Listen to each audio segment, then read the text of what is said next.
Baik, assalamualaikum warahmatullahi wabarakatuh.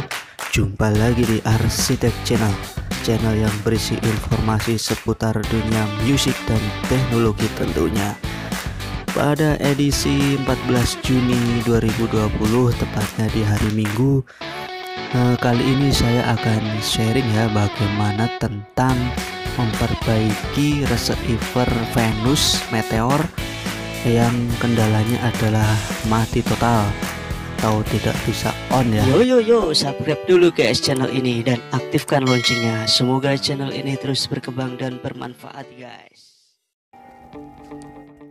Berikut adalah tampak dari depan ya, receivernya seperti ini, dan power supply-nya sudah saya copot. Dan ini kita lihat dari belakang ya, tampak seperti ini. Terdapat 4 output ya, input, output, dan antena ya. Baik, power supply-nya karena sudah saya ambil, mari kita lihat, kita cermatin. Bisa dilihat terdapat elko yang kondisinya ngembung ya, 2 elko ya, terutama di main power ya. Jadi bisa dilihat jelas, dan di outputnya juga terdapat elko yang ngembung. Bagian bawahnya sih dilihat bagus ya, DVB power versi 4.0 ya. Dan ini bagian impact-nya ya, atau mainboardnya. Di situ yang saya lepas adalah jack power ya, power DC. Mari kita singkirkan, kita fokus pada power supply-nya saja ya. Mari kita eksekusi power supply-nya. Lanjut.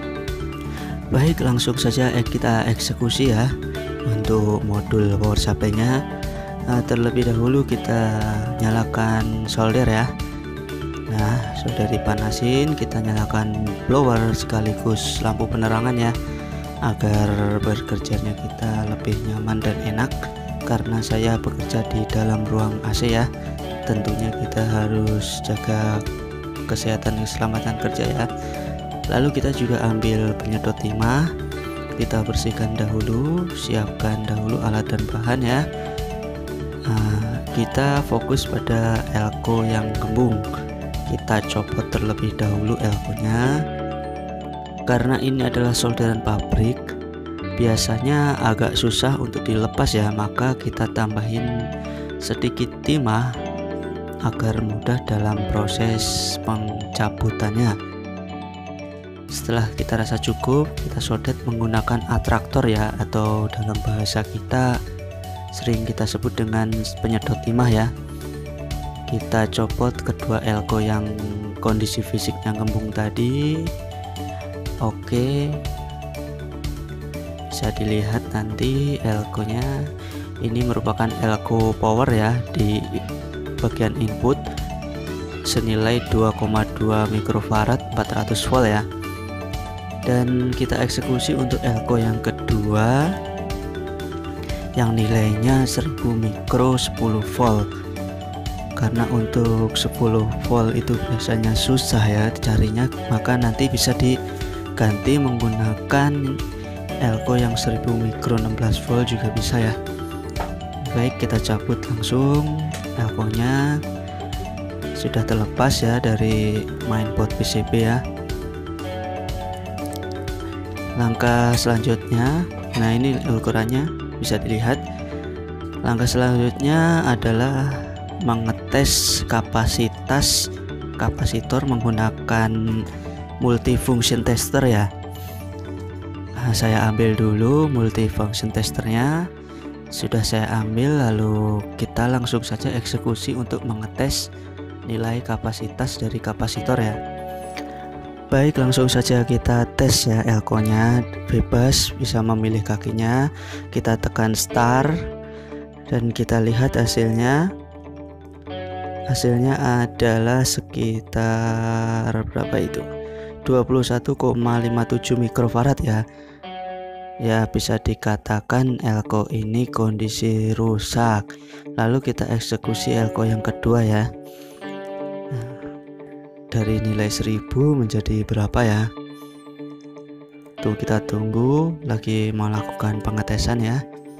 Biasanya untuk pengetesan elko jika menunjukkan gejala lama ya ngetesnya, itu bisanya short ya atau rusak. Nanti kita lihat apa yang muncul pada elko ini. Unknown or damaget ya parts, bisa dibilang elko ini rusak.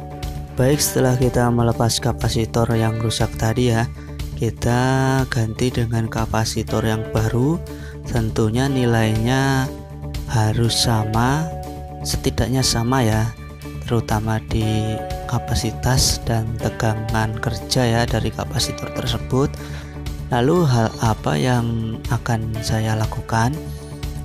Yang saya lakukan adalah mensolder ulang ya di bagian bawah PCB ya, atau di bagian soldernya ya.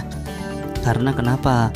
Di setiap power supply tentunya bekerja pada tingkat kepanasan yang tinggi ya, karena dia merubah energi, maka kita wajib mensolder ulang ya. Tujuannya agar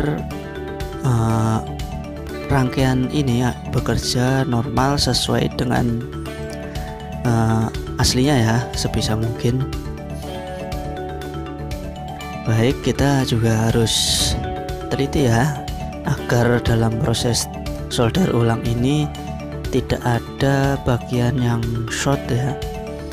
Makanya kita secara perlahan satu titik demi satu titik ya, tentunya untuk menghasilkan hasil yang maksimal ya.